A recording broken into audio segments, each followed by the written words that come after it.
स्वागत है मेरे प्यारे बच्चों, आप सभी का आपकी अपनी हिंदी की कक्षा में। आज हम कॉरल पब्लिशर द्वारा प्रकाशित पुस्तक स्वर्णिम हिंदी व्याकरण भाग 1 का अध्ययन करेंगे और आज हम पाठ 4 का अध्ययन करेंगे और हमारे पाठ का नाम है शब्द विचार तथा वाक्य विचार। तो चलिए शुरू करते हैं अपना पाठ। देखिए कितना सुंदर चित्र है। चित्र में अध्यापिका बच्चों को पढ़ा रही है। तो चलिए देखते हैं वो आपस में क्या बात कर रहे हैं। अध्यापिका कहती है, निधि श्याम पट पर क्या लिखा है, उन्हें पढ़ो और बताओ वे क्या है। श्याम पट कहते हैं ब्लैक बोर्ड को। तो अध्यापिका निधि से पूछ रही है कि बताओ श्याम पट पर क्या लिखा है, पढ़ो और हमें बताओ। निधि कहती है, दीदी श्याम पट पर कमल, शहद, वैभव, वर्षा शब्द लिखे हैं। फिर अध्यापिका कहती है, वंदना क्या तुम बता सकती हो कि शब्द किसे कहते हैं। तो वंदना क्या कहती है, दीदी वर्णों के समूह को शब्द कहते हैं। वर्णों के समूह को क्या कहते हैं, शब्द कहते हैं। क म ल, तो 3 वर्णों को जोड़कर एक शब्द बना। अध्यापिका तुम्हारी परिभाषा अधूरी है, सही परिभाषा इस प्रकार है। तो चलिए देखते हैं सही परिभाषा क्या है। वर्णों के स्वतंत्र और सार्थक समूह को शब्द कहते हैं। रंजना दीदी जिन वर्णों का कोई अर्थ नहीं होता, क्या वे शब्द नहीं होते। कई बार क्या होता है, वर्ण तो हम लिख देते हैं लेकिन उसका कोई अर्थ नहीं निकलता। जैसे ल क म, लकम कोई शब्द है नहीं है। चलिए समझते हैं क्यों नहीं है। अध्यापिका क्या कहती है, नहीं बच्चों ऐसी बात नहीं है। इस प्रकार के शब्द समूह को हम सुविधा की दृष्टि से निरार्थक शब्द कहकर पुकारते हैं। इस प्रकार के शब्दों के 2 भेद हुए। सार्थक जिन शब्दों का अर्थ होता है, निरार्थक जिन शब्दों का कोई अर्थ नहीं होता। चलिए सबसे पहले हम पढ़ेंगे सार्थक शब्द के बारे में। जिन शब्दों का कुछ ना कुछ अर्थ निकलता है उन्हें सार्थक शब्द कहते हैं। जैसे लड्डू, आलू, समोसा, केला आदि। तो ये वो शब्द हैं जिनका कोई अर्थ निकल रहा है। अब हम पढ़ेंगे निरार्थक शब्द। जिन शब्दों का कोई अर्थ नहीं निकलता है उन्हें निरार्थक शब्द कहते हैं। जैसे वड्डू, वालू, वमोसा, वेला आदि। क्या इनका कोई अर्थ निकल रहा है? नहीं निकल रहा। प्राय इनका प्रयोग सार्थक शब्दों के साथ होता है। जैसे लड्डू वड्डू, आलू वालू, समोसा व ममोसा, केला वेला। कई बार आप कहते हैं ना, चलो भाई लड्डू वड्डू खा लेते हैं, चाय शाय पी लेते हैं। चाय तो शब्द है लेकिन वाय कोई शब्द नहीं है। उनका प्रयोग सार्थक शब्दों के साथ किया जाता है। अध्यापिका बच्चों भाषा के अंतर्गत हम शब्दों के अध्ययन पर ही बल देते हैं।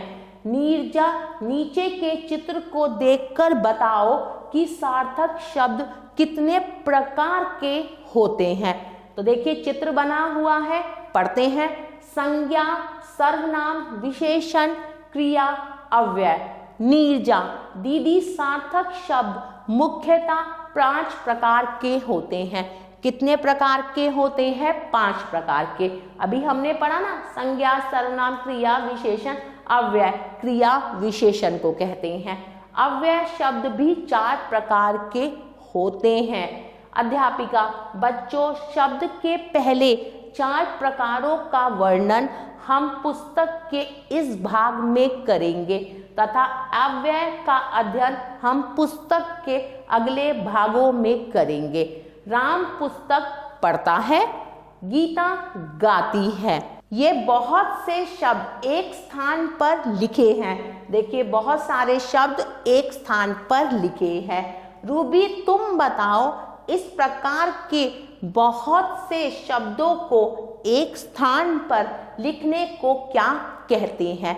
वो पूछ रही है जब बहुत सारे शब्दों को एक स्थान पर लिख दिया जाता है तो उसे क्या कहते हैं।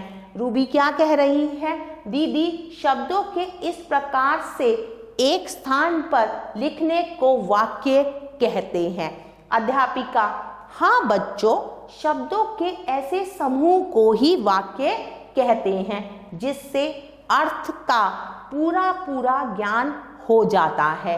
वाक्य भाषा की सबसे बड़ी इकाई है, इसी से भाषा का निर्माण होता है।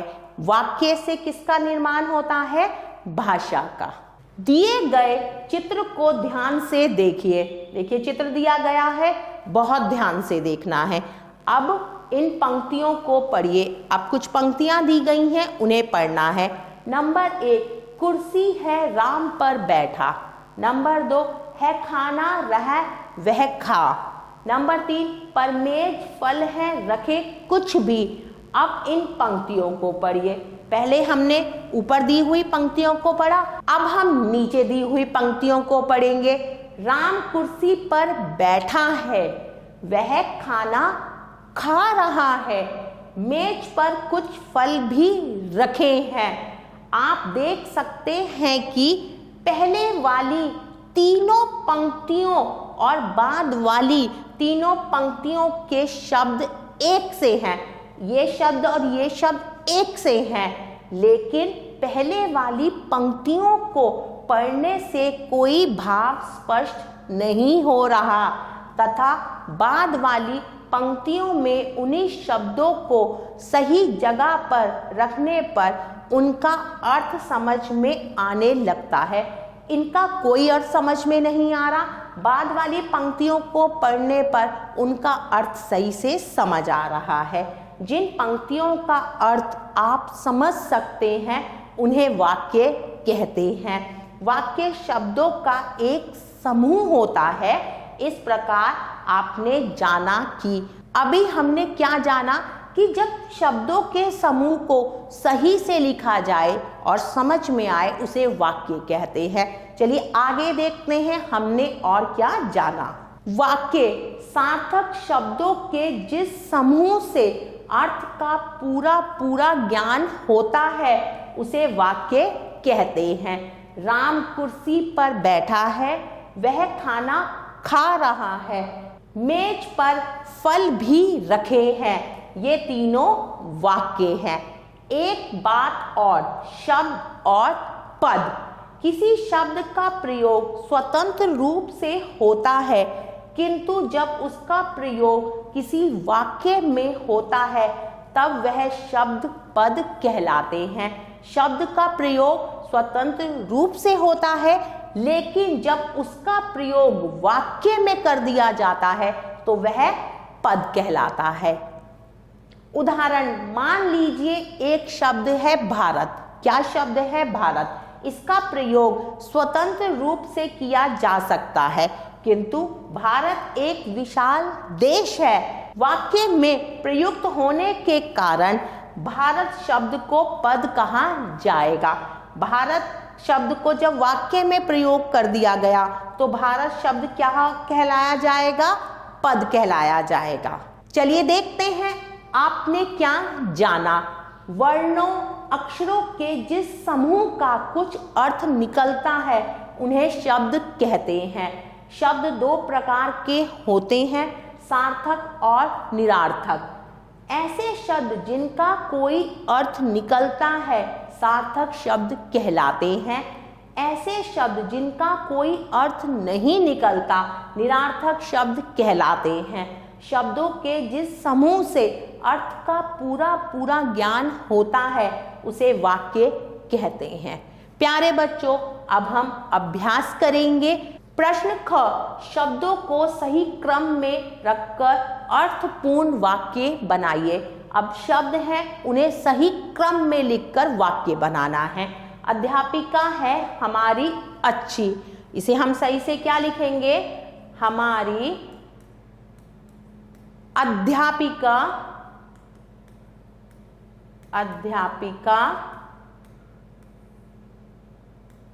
अच्छी है। देखिए समझ में आ रहा है ना, हमारी अध्यापिका अच्छी है। जी कार्यालय है, पिताजी जाते, तो कैसे लिखेंगे? पिताजी कार्यालय, कार्यालय कहते हैं ऑफिस को, कार्यालय जाते हैं। प्यारे बच्चों, इसी प्रकार से बाकी का कार्य आप स्वयं करेंगे। प्रश्न ग, निम्नलिखित शब्दों में बताइए कि प्रत्येक में कितने वर्ण हैं। अब शब्द है, हमें बताना है कि उसमें कितने वर्ण हैं। तो चलिए करते हैं। सबसे पहला शब्द है घड़ी, तो सब कैसे लिखेंगे इसे? घ हलंत, किसकी ध्वनि आ रही है? अ की जमा ड जमा आ, ड के नीचे भी हलंत लगाएंगे। तो घड़ी शब्द में कितने वर्ण आए?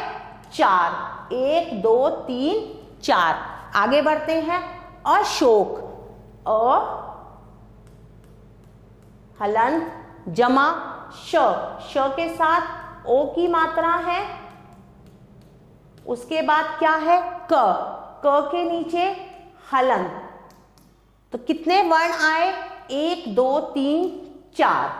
आगे बढ़ते हैं। शब्द है मंजू, म के नीचे हलंत जमा अंग, बिंदी आ रही है ना, तो अंग जमा ज के नीचे हलंत जमा ऊ, क्योंकि ऊ की मात्रा है तो इसमें भी 4 आ रहे हैं।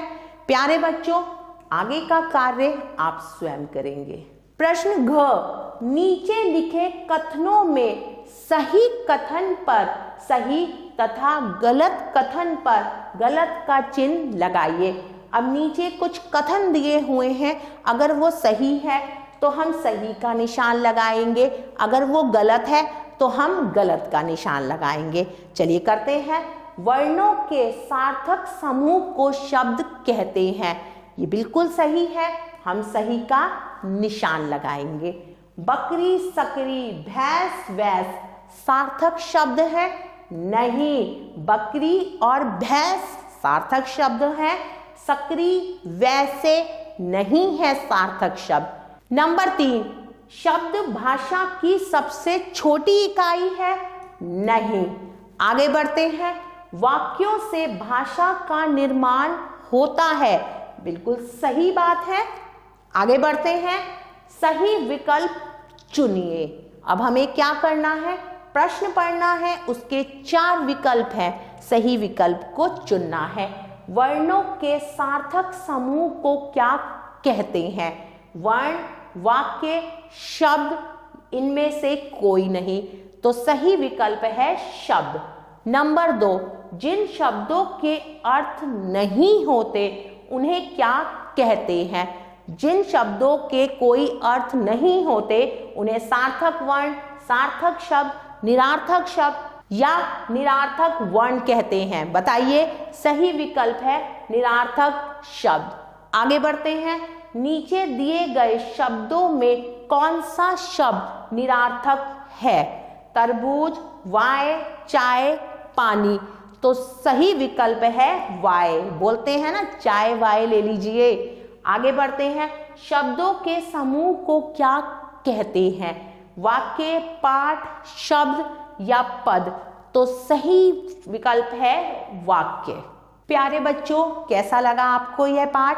आशा करती हूँ आपको यह पाठ बहुत अच्छा लगा होगा। हम पुनः फिर मिलेंगे एक नए पाठ के साथ। तब तक के लिए आभार।